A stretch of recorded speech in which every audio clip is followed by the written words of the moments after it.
Good evening, and thank you for joining us here on this really important Facebook Live on blackdoctor.org. I am Ellis Dean, the Director of Digital Programming at blackdoctor.org, and I am excited to bring this program to you.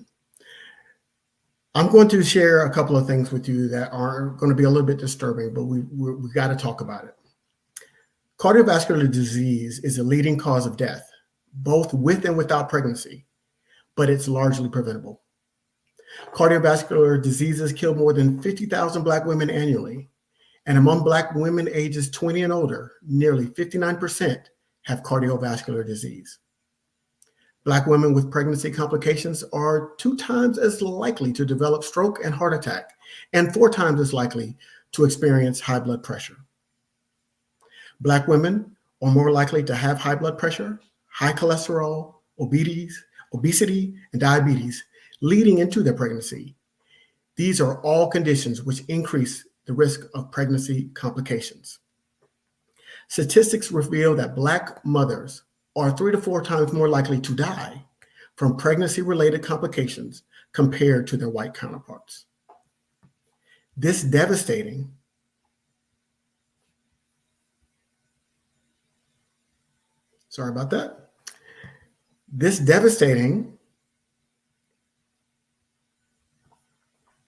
disparity is a glaring reminder that urgent action is needed to save lives of Black women and their precious babies.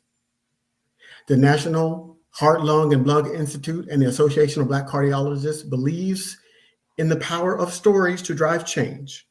And today, we invite you to engage with us as we dive into a crisis that demands our attention and our action.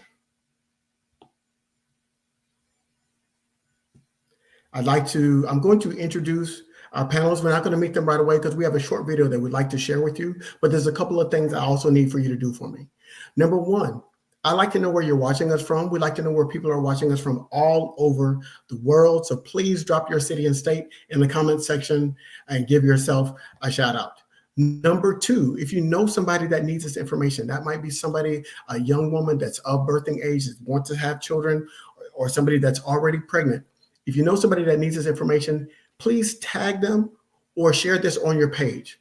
And number three, if you have any questions, please drop those in the comments. We'd like to know what the questions that you want to have asked and answered, and we'll try to get to them. Even if we don't get them answered in this program, we will come back after the program and answer all the questions, because that's what this program is all about. It's about getting you the answers that you need so you can have a healthy and happy pregnancy. Finally, please note that the information that's being shared in this program is for informational purposes only.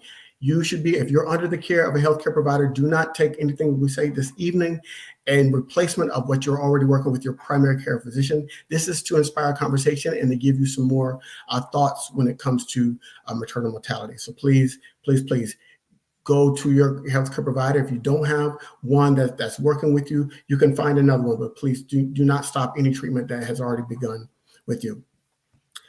So with that being said, let's find out and let's learn more about why we're here this evening.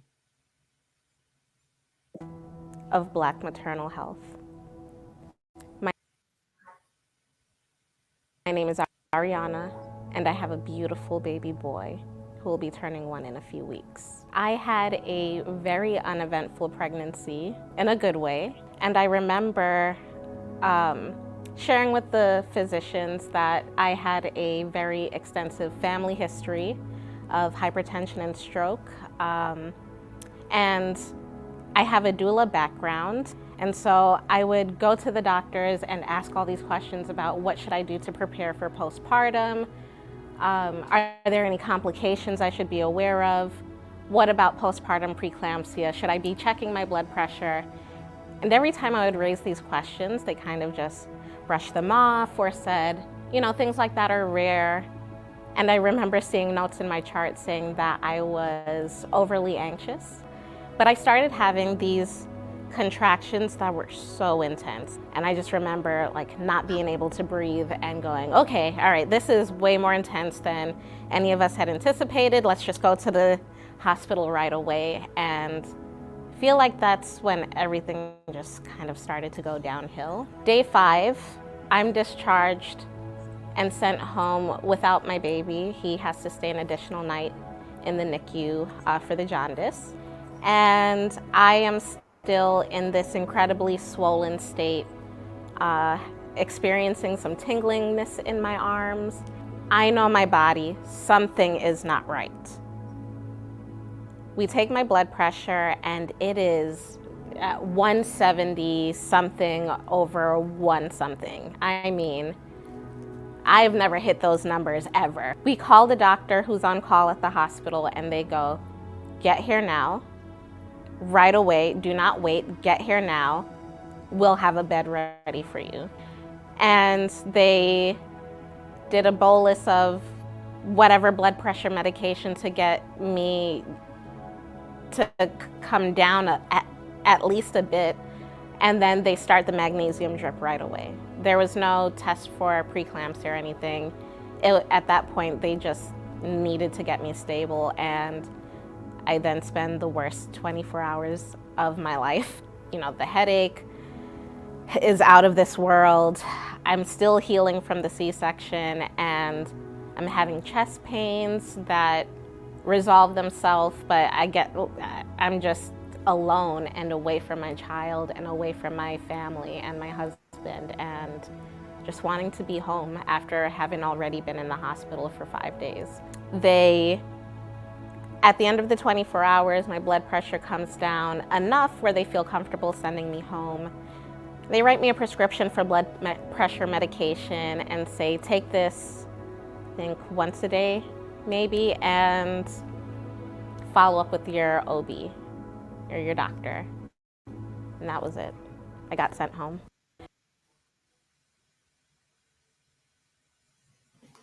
Wow. Such a compelling story. We're going to find out the result, how that story was resolved. As you can see, we have our special guest, Ariana. We also have a number of other fantastic guests with us this evening that I'd like to introduce to you. From the NHLBI, we have Dr. Patrice Devine Nixon. I think I've said that wrong. Again, I apologize. My Southern tongue is terrible. So welcome, Dr. Dickens. We also have from the Association of Black Cardiologists, we have Dr. Annette Ansong, we have Dr. Rachel Bond, and we have Dr. Keisha Gaither.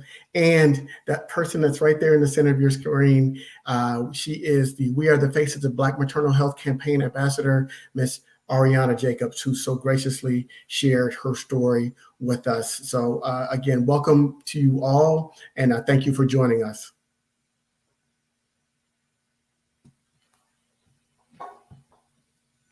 Okay, so the first question is for you, Dr. Gaither. What is the prevalence of cardiovascular disease in pregnant Black women, and what are the implications? Well, you know, the American Heart Association put out some data a while ago that basically said that it's estimated that the prevalence of some form of cardiovascular disease exists in 50% of Black women in the United States. So, with that being said, Black women with pregnancy complications are 2 times as likely to develop stroke and heart attack, and 4 times as likely to experience high blood pressure. There are certain risk factors, such as obesity, underlying high blood pressure, and a history of preeclampsia that are on the rise in Black women of reproductive age, which has kind of factored into the numbers that we're seeing of maternal deaths in the United States. Black women are more likely to have high blood pressure, as I said, high cholesterol, obesity, diabetes leading into their pregnancy. And these are all conditions which can increase the risk of pregnancy complications. Unfortunately, additionally, Black women are 5 times more likely to die from postpartum cardiomyopathy, which is basically heart failure after delivery, and preeclampsia and eclampsia than white women, according to recent census data.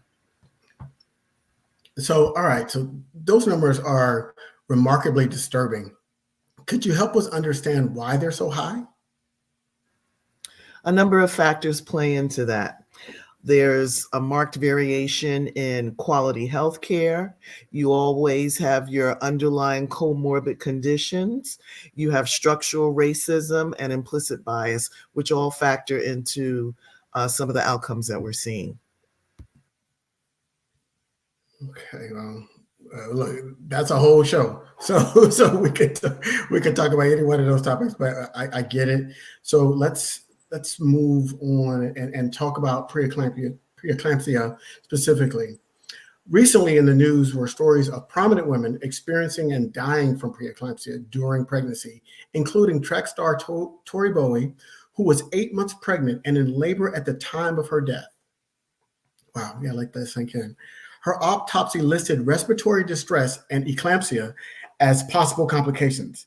And Allison Phoenix and Tiana Bartoletta, who were Bowie's teammates, were also diagnosed with preeclampsia while pregnant, but survived. Can you explain what preeclampsia and eclampsia are, and how does it affect pregnant women? Okay, preeclampsia is a condition of pregnant women, and it's characterized by a triad of things: high blood pressure, edema, which is swelling in the body, as well as protein excretion. It typically presents itself after 20 weeks of gestation. Now, when we start talking about preeclampsia, it goes along a spectrum from mild to severe. What are some of the characteristics of mild? Blood pressure equal to or less than 140/90, a minimal amount of protein being excreted in the urine, a little bit of edema. What characterizes severe? Severe, you're going to have end organ damage, you're going to have seizures, you're going to have stroke, you're going to have heart failure, you're going to have liver rupture, you're going to have low platelets, and platelets are those things in your blood which cause clotting. You can have placental abruption, meaning the placenta comes off while the baby is still inside. You can have fetal growth restriction. You can have blindness and kidney failure. So, preeclampsia goes along a spectrum. So when we start talking about preeclampsia, no one really knows what causes it. It is felt to be due to an abnormality in the way the placenta implants.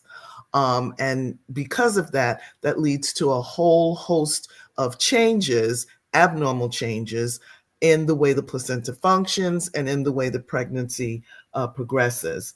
So preeclampsia is also the great imitator, because a lot of the symptoms that can present itself can be, symptoms that normally may present itself during pregnancy: abdominal pain, headache. Does she have a migraine, or is this something from preeclampsia? Is her stomach hurting, or is she getting ready to have a liver rupture?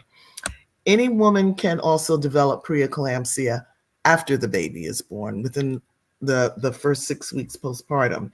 So postpartum preeclampsia, like I said, can occur 6 weeks post-delivery. The other thing that's you should know is preeclampsia can impact the woman's heart moving forward in time after delivery.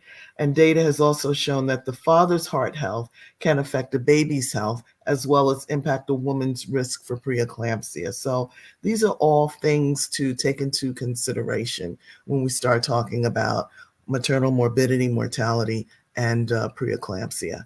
The treatment for preeclampsia is delivery of the baby, particularly if we're in the severe type of range. Delivery of the baby is the ultimate treatment for preeclampsia. There are some things that one can do in pregnancy to mitigate or decrease your risk of developing it, such as taking a baby aspirin, within the first 12 to 28 weeks of pregnancy. But really, there is no treatment for preeclampsia other than delivery. I want you to say that again, because I want to make sure that people understand what's that. What are some things that women can do to alleviate preeclampsia? You said take some baby aspirin. Is there anything else that can be done to help alleviate some of the symptoms of a potential somebody developing preeclampsia? Baby aspirin has been shown to potentially decrease one's risk of developing preeclampsia, but to say that there is any treatment, there is no pill or potion that one can take. The treatment for preeclampsia is delivery. Active. Okay. So we can alleviate some symptoms with some baby aspirin, but the treatment is delivering the baby. Got it. Okay. So let's talk about the babies. So Dr. Ansong, question for you is, how does preeclampsia affect the babies of women? Great question. So in the immediate postnatal period, you may have a baby that's born prematurely, meaning the baby is born early due to the effects of preeclampsia. And prematurity has its own set of issues where organ systems may be underdeveloped, particularly the lungs. So the baby may need help breathing. And it may also have immature intestinal system and have issues with eating as well. So those are some of the immediate effects with preeclampsia. The other thing that we've learned is that children born to mothers that were preeclamptic have a higher likelihood of obesity and hypertension. And I should say off from the beginning, I'm a pediatric cardiologist. And before entering the space of Black maternal health, I had no idea. So knowing what I know now, I sort of changed the way I practice in that when I'm taking the history of my pediatric patients, I'll ask them, especially those who are hypertensive, I'll ask, what was the birth history like? Did your mom have preeclampsia or any hypertension during the pregnancy, so that I'm more attuned to following these kids more intentionally and seeing if they develop hypertension or have other cardiovascular risk factors. And the other thing to know that the audience should know is that about a third of young adults with hypertension were born to mothers who had preeclampsia as well. Wow. Okay. So not only does it impact the mother, as we just learned, but it also has an impact on the child, not just at birth, but it sounds like long term. It could have some long term implications on the child. Absolutely. All right. Okay. All right. I told you at the top, we're going to be talking about some things and some negative, but there's light. I'm sorry, there's light. Just hang with us, just stay with us. As we're going to get to some solutions here as well. So Dr. Bond and Dr. Nickens, does preeclampsia cause long-term health complications or conditions, or is it just kind of that temporary? And as we learn, once the baby's born, you kind of return back to some sense of normality. Yeah, no, that's a wonderful question as well. I will say that preeclampsia, in addition to other pregnancy complications, such as having diabetes during pregnancy or having a premature labor or even having other forms of high blood pressure within pregnancy or leading into pregnancy, all of those can actually lead to long-term effects. We see that these effects can last up to 20 years after the actual delivery. And oftentimes these effects look like in the form of having elevated blood pressure. So as Dr. Gaither mentioned, women who have preeclampsia are 4 times more likely to develop high blood pressure outside of pregnancy. But to that same point, they're also 2 times more likely to develop cardiovascular disease. That includes stroke, heart attack, potentially sometimes issues with their arteries and their extremities of their upper arms or lower legs. So making sure that you tell your physicians that this is what happened during my pregnancy will help us as clinicians to better treat you, but more importantly, better figure out, are there things that we can do now that we know what your history is to prevent all of those very preventable conditions from happening, such as a heart attack and stroke. Yeah, this is Patrice. I can't agree more with Dr. Bonds and, of course, Dr. Gaither, and as well as Dr. Ensong, who have underscored not only the risks of cardiovascular disease and that Black new moms, Black patients that are pregnancy, tend to have high risk factors before they're pregnant. Whether high blood pressure, maybe being overweight, which contributes to high blood pressure, and also overweight can contribute to diabetes or sugar. So again, Ariana told her doctors that there was a history of hypertension in her family, so they should have been more concerned. But you, as you know, to the audience, to our moms, you should use this information to make sure, to understand this is a risk, and you can, heart disease is preventable, treatable. And so controlling risk factors, even if before, but we'll talk a little bit more about this, but even before you're pregnant, but making sure that your blood pressure is normal, and that your blood sugar is well controlled during the pregnancy is very important. That's why the visits to the doctor during pregnancy are so important, to make sure that the urine does not have protein, your blood sugar is correct, and monitor your blood pressure, know your numbers. This is so important. I want to say that we mentioned that aspirin can be used for patients that have high risk, some of these risk factors, and that aspirin there is evidence that it may reduce the risk of developing preeclampsia. There's another treatment. There's a new study that actually was just reported last year, supported by NHLBI.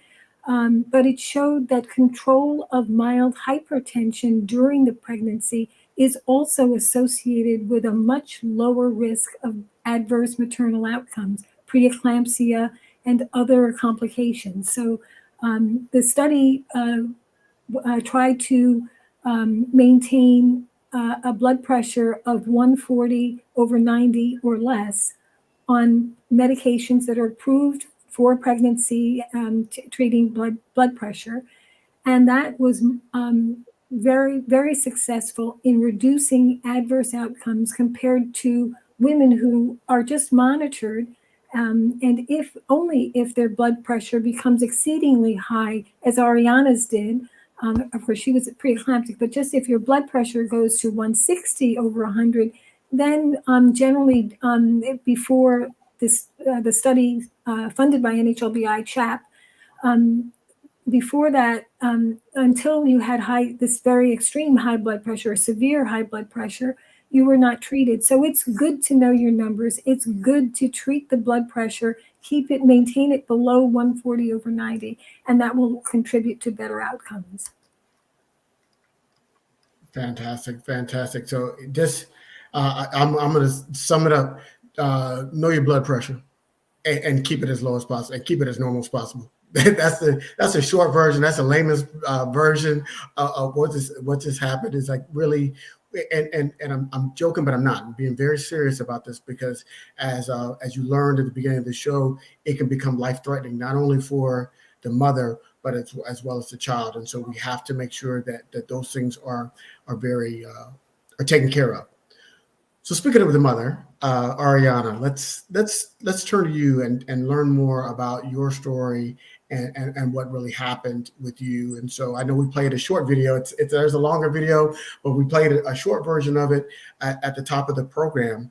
But also the ABC, the Association of Black Cardiologists, launched the We Are the Faces of Black Maternal Health video campaign because they wanted to change the narrative. ABC members are in the unique position of being at the center and intersection of this crisis. They are either physicians who treat Black mothers, patients themselves, family members, or all three.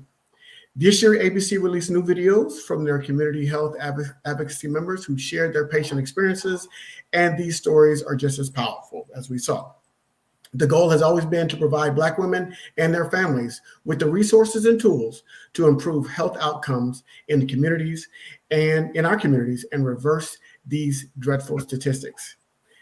As we talked about at the beginning of the program, here with us today is one of the women from the campaign who could share her story and experience with postpartum preeclampsia. So, Ariana, how would you say your postpartum preeclampsia experience was different than that of someone who may experience this while pregnancy or in labor, particularly having to be away from your newborn child? Thank you. And even watching that video at the beginning was very emotional because it's one of those things that I've worked on, addressing some of that birth trauma, if you will, and just you kind of forget some of those details. They kind of fade into history there. But I think there are three meaningful ways in which my postpartum preeclampsia was different. First being, in postpartum, you get 1 6-week check-in, versus during pregnancy, assuming you have regular care, you're monitored closely with regular appointments, and there is more concern about any red flags or indicators that would jeopardize the baby's health and sometimes the mom as well, right? And when those red flags are present during your prenatal care, immediate action is taken. But in the postpartum scenario, you already generally don't feel like doing cartwheels, you don't feel well, and there's such an adjustment period for your body, your identity. I mean, they send you home with this little person with no instruction manual. And so, in the midst of juggling that change and the exhaustion, you somehow have to remember to check in with yourself. And then there's the additional task of seeking care and advocating for yourself to find a provider who will believe you when you say something is wrong. I also had an unplanned C-section, and so I had an extended stay in the hospital. And under all of that additional monitoring, my symptoms were explained away. And it wasn't until that moment where my mom saw me for the first time, she met me at home, that she validated my feelings that something wasn't right. I had extreme swelling in my limbs and extremities to the point where I could not bend. And that had been explained to me as excessive IV fluid. But I had never experienced swelling during my pregnancy, and this was a bit to the extreme. And I also had a conversation with my father, who then shared his wife's postpartum experience, and it sounded similar to mine. And so that further validated my experience. And the sugar on top there is my mother is a critical care nurse and my father is a physician. So talk about a powerhouse in your corner to help you when you're second guessing yourself, to validate, no, something is wrong here. And then I'll say on the third point, I was under pain management for my C-section. And so I did not have that typical persistent headache that they said that you should be aware of, right? That maybe it was masked by the medication. But that was not my experience. My experience was the extreme swelling and just my own sense of what I described at the time of as impending doom. I just knew something was not right. And I had a blood pressure cuff at home that I, took the first reading and it was high throughout my pregnancy. By the way, Dr. Nickens, you would have been proud of me. It was never above the 120/60 threshold. I had stellar blood pressure. And so anytime I saw it creep higher, because I knew my numbers, I knew that was not normal for me, even though I was not yet in the danger zone. But I knew for my body, those numbers were off. And it just progressively kept creeping higher until I think my final admitting number was something around the range of 194/114 by the time I was admitted. So yeah, it was quite a journey. Yeah. And even then, I'm thinking about my baby. I'm thinking about, I need to be home with him. I need to be caring for him. And fortunate enough, I had my mother and my husband there to step in and care for him, but I didn't want anyone else to do that. And so that was a very difficult time. Yeah, it's first of all, it's unfortunate that you had that experience, and I would wish that on no one to go through that. And I do think that we can come in contact with healthcare providers that can be a little too nonchalant about certain things. In my own personal experience, I went for a checkup, and they always take your blood pressure when you're going in for a checkup. First thing they do, they took my blood pressure, and she just said, "Oh, it's 141 over." Exactly, Dr. Gaither, exactly. And I said, and she just kept going. And I said, wait. I said, what? I said, you said what? And she said, 141 over. And I said, and she said, well, oh, you came in from outside. Your heart rate's probably elevated from that. And I was like, no, that's not normal for me. We need to have a conversation about that.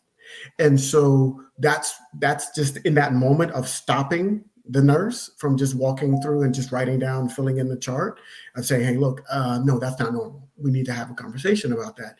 That is how you can advocate for yourself. And that's one of those small moments. It's not anything related to preeclampsia, but just in those moments, knowing what is normal, what's not, what's normal for you, what's not normal for you, you can stand up in those moments where they're just kind of like, oh, okay, that's, and moving on, because they're checking a box, and your life is not a box to be checked. Speaking of which, Ariana, were you given advice on how to care for yourself after this experience? And were you told of any future complications that you might face? The short answer is no. I received my discharge notes and my discharge medication, and a note to not miss my 6-week appointment and to make sure that I took my medication. But there was no extensive, let's connect you with the cardiologist on call, or provide you with a list of referrals or anything like that. It was very light. And I even recall during my 6-week checkup, I felt, because I'd been monitoring my blood pressure medication and I didn't like the side effects, I said, can I stop taking this medication? And they're like, yeah, I mean, as long as it's stable, you don't see any change in your number, go on and stop that medication when you feel like it, was almost the messaging there. And so very, very light on the actual care follow-up there.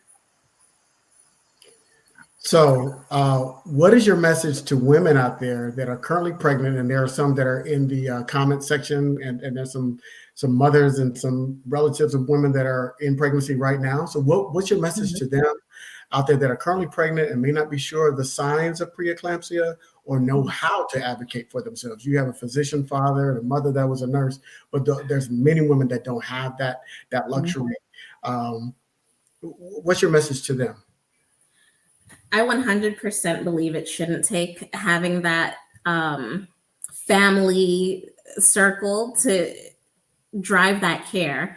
So I think it would be amazing if we had a medical system that helped us prioritize ourselves, the mothers, because we're often forgotten. But in light of this, there are a few things that I think can be remedied. Firstly, if you don't have one now, get yourself a blood pressure cuff, become familiar with it, know your numbers. It's a very small but powerful way to catch if something is just not right. Maybe stress triggering it, but that's fine. You'll know what it is that's happening with your body. The next, I think, is educate yourself on the more common symptoms, the common watch outs that people tell you about all the time, but then also read up on some of the less spoken about symptoms. And one of the things that I think supported me along my journey in postpartum was speaking to other women and speaking to other moms. I think entering motherhood was one of the first times that I started to get some very powerful stories about the experience and lack of care, almost in some cases, that happened for so many women around me, and I would never have known. I think there's this sentiment that you should suck it up, right? Women have been doing this since the start of time. Suck it up. You'll survive. And so it wasn't until speaking to some of these women that it helped validate some of the feelings that I'd been having, and even some of the postpartum preeclampsia. It was astounding how many women I met with postpartum preeclampsia afterward, that in the doctor's office, they kept telling me that's rare and stop stressing yourself about that. And really the reality is you're most at risk for postpartum preeclampsia even within those first 6 weeks. Before you've even seen a doctor, you're already at risk, and you should find that team around you, find your people that help validate your feelings when you start to doubt yourself the most during that postpartum phase. Yeah, the comments that are coming in are just really glowing about your story. They are, if you need a boost, if you need somebody to remind you, just go read those comments. So thank you all for being so supportive of Ariana and her story. Unfortunately, her story is not unique. She is just in a position to be able to step up and share her story. But there's so many women that have gone through this, and I'm going to say Black women in particular, women of color that are going through this. We saw even recently in the recent past where the state of Louisiana just wanted to remove the numbers of maternal mortality rates of women of color, so their state number could be more in line with what the national average, because they were lagging such behind, and it was particularly women of color in their mortality rate. But he was just like, oh, let's just take the numbers out, and it's like, no, let's deal with it, let's treat it. That's not the right answer. And yes, he got drugged in the media about that, but that's the attitude that he came with. Instead of dealing with it, he was just like, let's just not count their numbers. So we have to be forever vigilant and diligent about what's going on in the community. Dr. Nickens, I got another question for you. Are there any new technologies or breakthroughs that can help predict preeclampsia, or is it just we're rolling the dice with each pregnancy? You're on mute, Dr. Nickens.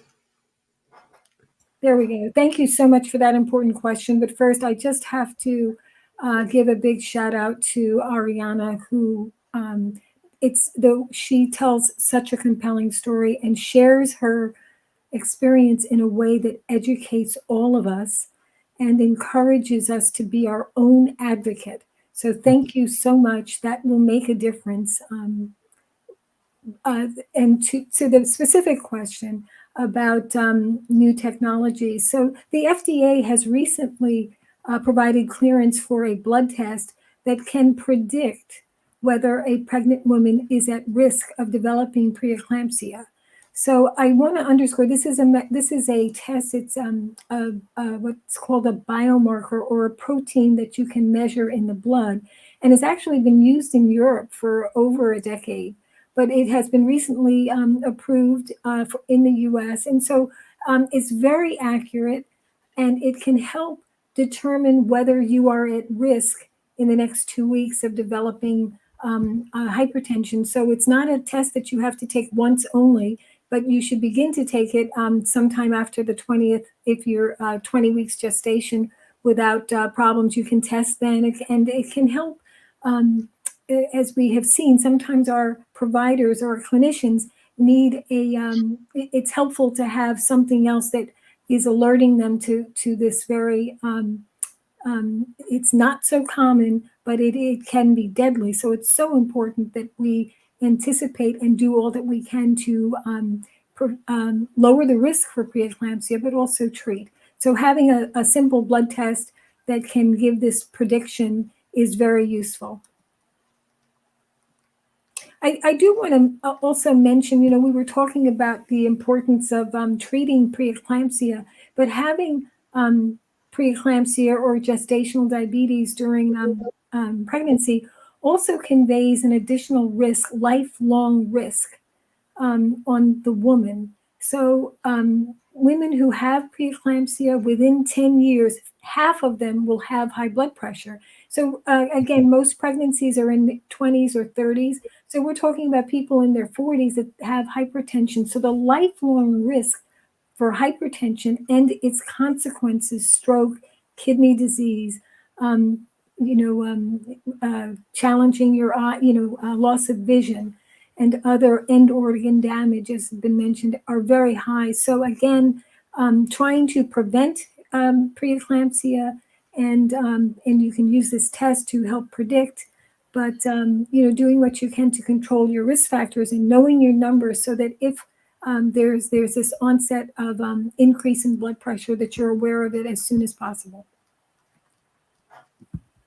I'm going to go just a little off script a little bit, but I want Dr. Bond to really kind of help people understand what are some of the risks from hypertension in anybody, but particularly in women, because I know it's cardiovascular disease is one of the number one killers, and we talked about at the top of the program. But what's some of the other conditions that stem from hypertension? Yeah, that's a wonderful question. So as you've heard from Dr. Nickens and Dr. Gaither and everyone else on the panel, having these complications during pregnancy preeclampsia, gestational diabetes, which is typically diabetes that occurs during pregnancy, or even premature labor that could predispose you to have complications outside of pregnancy, one of them being high blood pressure. So for preeclamptic mothers, we know that they are 4 times more likely to have elevated blood pressure. And as Dr. Nickens just mentioned, that could occur even after 10 years, but a lot of data is supporting beyond that 10-year mark. With high blood pressure, we call it the silent killer because oftentimes you don't experience any symptoms from it until your levels are extraordinarily high. And when your levels are high, it can increase your risk of stroke. It can increase your risk of heart attack. It can cause you to also have conditions, which we touched upon very briefly, which include some condition called congestive heart failure, where the heart itself, because it has to work harder to push against that high pressure, it becomes dilated or enlarged and it becomes weaker and weaker. And oftentimes patients, once they have readings in those very, very high ranges, could present with symptoms of strokes, heart attacks, and heart failure. That usually encompasses confusion, weakness in their extremities, in their arms or legs. They may feel pressure in their chest. They may feel shortness of breath, or they may begin to fill up with fluid and have swelling. So it's extraordinarily important for us, particularly as Black folks, to get a blood pressure machine, check your blood pressure at home, know what your numbers are. And as you did, Ellis, question your physician and your clinicians at every visit. That's not normal blood pressure. I know that normal should be less than 120/80. Why are you accepting that my blood pressure of 140/90 is acceptable? Because that's not acceptable to me. So know what your numbers are and know your family history as well is also important too. Thank you for that. I could just reinforce something that Dr. Bonds has just said. Not only know your numbers, but you see a provider and they're very expert at what they do, but you are expert about yourself. Yeah. And so you can tell the physician or provider, remind them, no, a blood pressure of 120/80 may sound good, but my blood pressure is 100/70, has been throughout my pregnancy, or whatever it is. I don't, I'm not sure why, but I don't feel well. This is not normal for me. And having family and other members that are there with you and can vouch for that. Your pregnancy and hopefully newborn are so precious. Everyone's excited about that, including your providers. And sometimes we just need to redirect and get them connected to that, and understanding that you're not just talking about things. You are really concerned and have symptoms or have problems that need to be addressed. Dr. Gaither, it's double Dutch. You got to jump in when the ropes are open. Okay, well, one thing that I really want to put forth is the consideration for nutritional supplementation. Now, I'm a big proponent of vitamin D.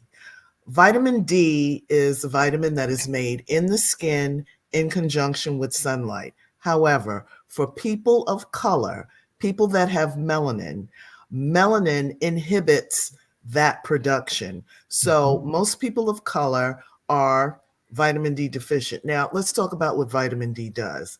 Vitamin D is good for your cardiovascular health. Vitamin D is good for your bone development. Vitamin D is good for mentation. Vitamin D has been shown to decrease the risk of preterm labor. Vitamin D deficiency has been associated with an increased risk of gestational diabetes. And now that we've had COVID in the mix, vitamin D has been shown to increase your immunologic competence. So, that being said, every pregnant woman that walks into my office gets a vitamin D level. Vitamin D is very inexpensive. I usually recommend 1,000 to 2,000 IUs per day. But for people of color, consider having your vitamin D level assessed, because it has, it's a beautiful little vitamin that does a lot of positive things. So vitamin D supplementation, get your vitamin D levels checked. Ooh, well, you spoiled a word right there. I was about to start shouting, Dr. Gaither. I really was. You were giving it to us. So absolutely, I'm joking, but I have my vitamin D right here on my desk, and I take it every morning when I sit down do the work because you're absolutely right. And also for men, I know we're talking about maternal health tonight. For men, vitamin D. There's been some studies about vitamin D and prostate health as well, and so that's another thing. So tell your husbands you're watching it, like, look, you need to take this vitamin D. Especially if you have there's a family history of prostate health. But we're not talking about cancer tonight. We're talking about maternal mortality. So, Dr. Ansong, we've been talking a lot, and I want to come back to you. Besides the new test, which I love that new test, what are some other solutions to this crisis? Yeah, I think you heard some of it earlier, hitting upon self-advocacy, such as knowing your numbers, investing in a blood pressure machine. Those are some of the things that the audience members can do for themselves. But I also like to talk about what we've done at ABC. It was back in 2020 where we held a roundtable with major stakeholders in this Black maternal health crisis to discuss this very issue. And what was concluded was that you really need a multidisciplinary team of health professionals taking care of our mothers, not just the OBGYN, not just the cardiologists, but the doulas, the midwives, the pediatricians, who may think they don't have the space, but really do. And so having this multidisciplinary team should be the rule and not the exception, as we take care of our Black mothers. I think the other thing for me as a healthcare provider, we really need to educate ourselves on Black maternal health. Like I said, I'm a pediatric cardiologist. I didn't see myself in this space at all, but the more and more I learned, I have just a big part to play, just as anyone, because as a pediatric cardiologist, the mantra I've used is that our Black mothers are first Black girls. So the onus is on me to make sure that, recognizing these cardiovascular risk factors in our young children so that if and when they decide that they want to pursue pregnancy, they're in the best heart health shape, possible. So those are some of the solutions. I think starting young, the early prevention, along with advocating for yourself and investing in the blood pressure machines and of course, knowing your numbers as you go on these visits to your doctors. And go ahead.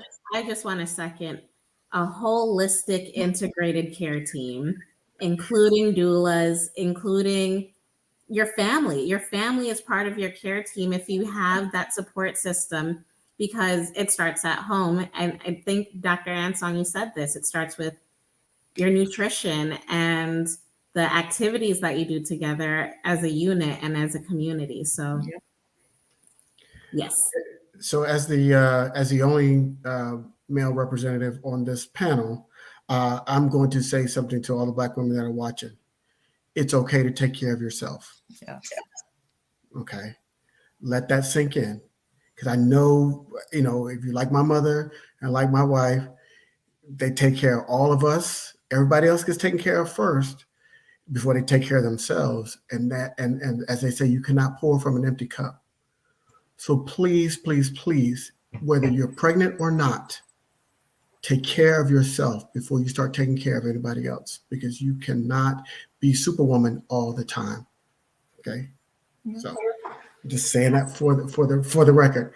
Also, I have heard, and so there's a myth that's out there. I don't know if it's a myth, but just something I've heard. I want to make sure that we've got it on, that we can put the right information out there, that the symptoms for women with experiencing cardiac disease can be different than men. Is that true, number one? And if so, what are those symptoms? So this was a very important topic. It's a little bit off maternal health, but it's important. But it's women's health, and it's certainly important for women to be reminded.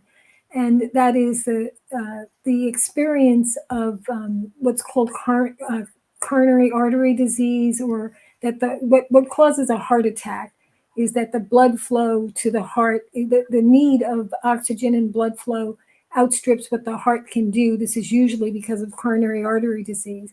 The symptoms for that are the classic angina, is an elephant sitting on your chest and maybe pain radiating down your arm.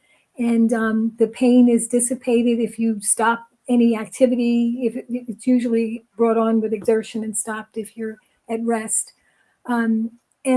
If that occurs to you, you certainly have coronary disease, whether you're a man or a woman, and you need to have that evaluated. But women often have very vague symptoms, maybe a GI upset, a sense of shortness of breath. It may only be weakness or not feeling well, maybe even a sense of depression, very not so clear, and stuttering, on and off symptoms.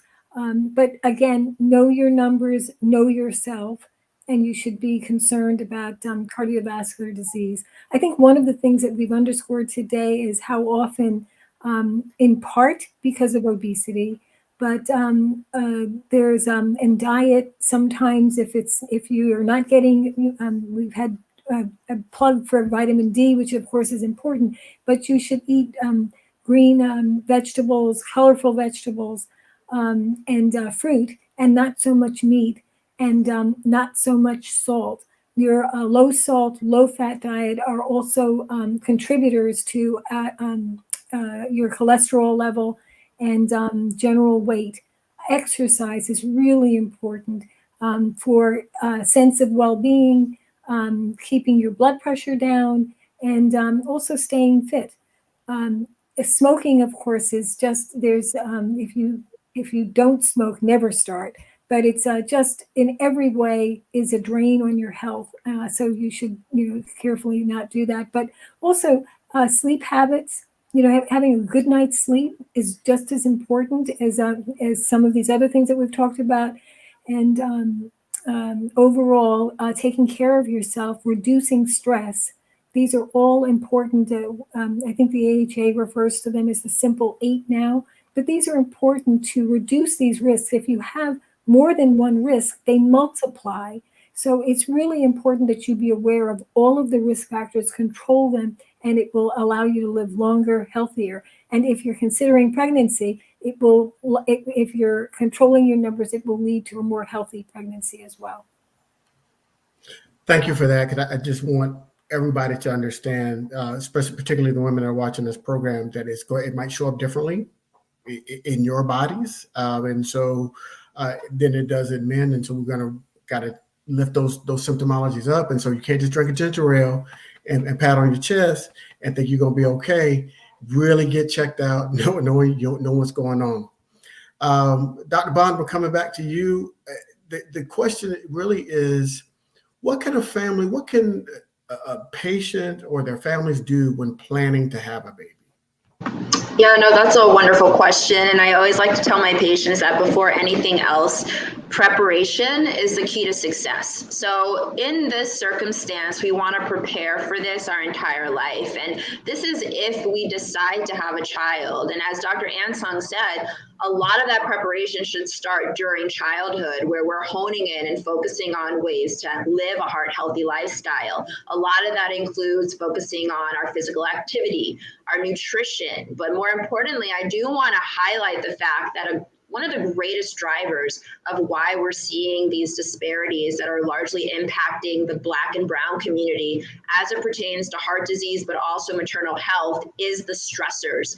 That chronic stress that's causing the release of the adrenaline, and it's causing the elevated blood pressure. It's causing the premature heart disease. It's causing the complications during pregnancy, because we as physicians and clinicians like to call pregnancy its own first form of a stress test. And we know that with the hormonal changes, oftentimes stress can occur. So preparing you for optimize and ideal health is the first step.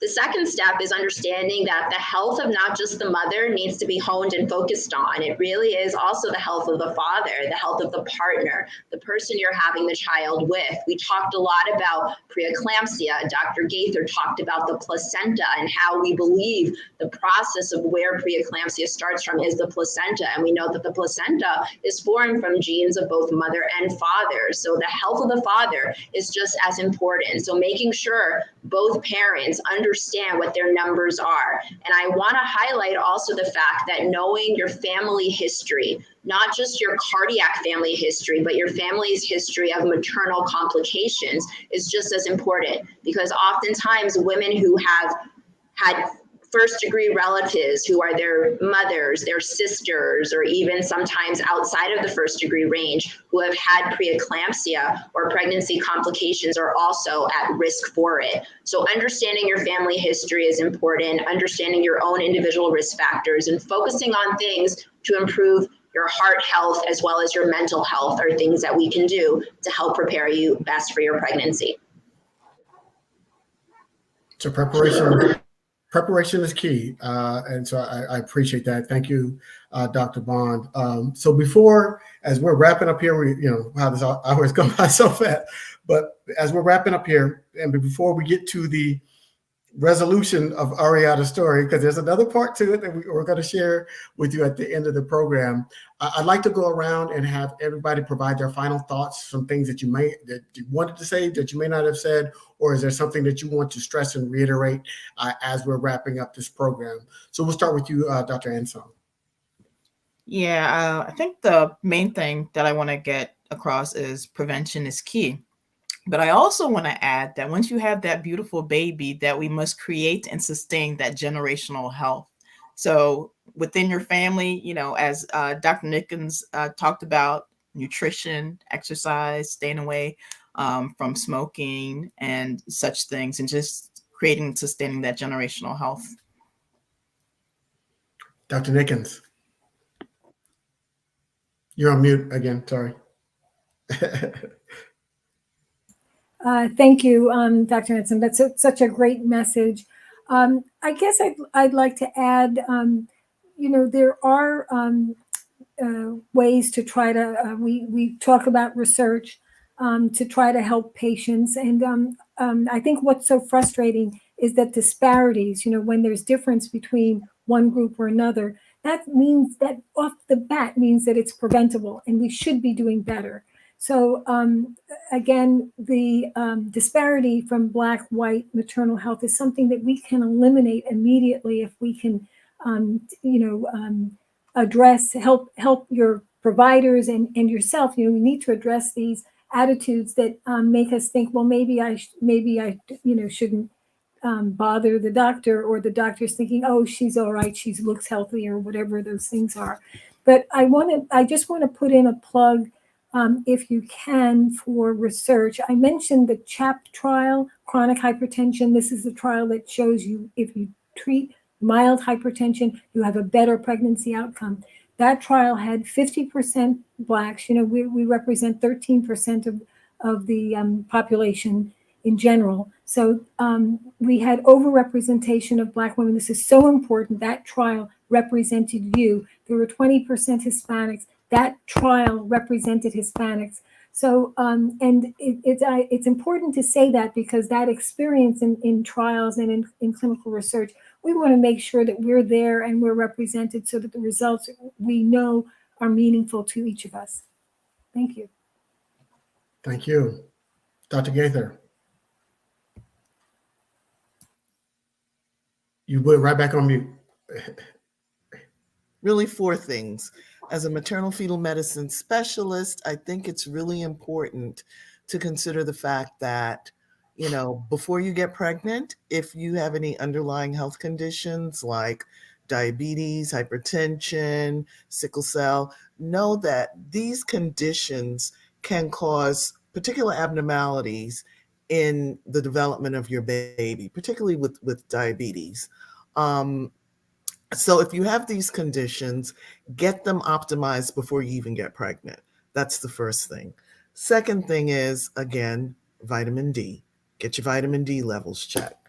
Third thing, if you feel that your health provider isn't listening to you, because one of the main facets of poor outcomes revolves around women not being heard. So if you feel that your health provider isn't listening to you, you're not being heard, then leave. Find somebody else. You're not a tree. You don't have to stay and take that mess. Find somebody else who will actually hear you and act accordingly. The fourth thing, for stress, what is it that decreases your stress? Is it a spiritual approach? Is it a holistic approach? Is it listening to music? Whatever it is that you identify as that thing which decreases your stress, do that, because stress produces cortisol. That's a hormone in your body, and a sustained cortisol production accounts for a lot of the adverse outcomes that can be seen, particularly as it relates to hypertension. So those are my 4 tips. Thank you. And Dr. Bond? So know your numbers, know your risk factors, including your family history. Absolutely understand the signs and symptoms of a lot of these conditions we talked about. We know that 20% of pregnancies right now, unfortunately, encompass these pregnancy complications like preeclampsia. Advocate for yourself, but just as Dr. Gaither said, find clinicians who are going to be listening to you. And I would actually take it a step further, not just listening to you, but actually believing you. So you have that ability to do that. And someone like Ariana, who took it upon herself to do her own homework, allowed her the opportunity to find people that not just began to listen to her, but also began to believe her. So I implore all of you in the audience to find those clinicians that, again, listen and believe you. Absolutely. And before we go to Ariana with the final word, I would just say, if you don't have a community in terms of a team that helps you out, find one. That's the beautiful thing in social media. There's a lot of stuff on social media, but one of the good things is there are a lot of groups that you can, and studies have shown that women that connect into a community after they've had their child can lower their stress levels, that can have a better outcomes, health outcomes. So if you don't have a community where someone that you can just talk to and unburden yourself, both mentally, there's a community that you can find, or you can create one with your doctor's help or somebody in your office that you can connect to, because that connection can really go a long way towards you having a healthier outcome. So that's what I would encourage people to do. Ariana, take us home, and then we'll play the resolving part of your video. Absolutely. And this may be even a spoiler alert, but I want all of us to make sure that in all of these statistics, we're not getting lost in finding the joy in this experience. It truly is an honor to have had this journey where I now have the love of my son. He is my entire world, my best friend. And it's a special honor to be able to bring life into this world. So I want us to be able to reclaim our joy and hold on to those little bits that we're allowed. Please go to the resources. I put them in the comments. wearethefaces.abcardio.org. Please go to that site. Also, I put the website for the NHLBI as well for some more resources, because there was a question about resources in the comments as well. Please go to those hyperlinks. Please go there if you need any more questions answered or some resources. Please go to those 2 sites and get that information. But no further ado, I want to thank everybody for joining us. I want to thank our partners at the National Institute of Health, particularly the National Health, Lung, and Blood Institute, and in particular also our friends at the Association of Black Cardiologists for bringing us this wonderful program tonight. And let's hear the final word from Ms. Ariana.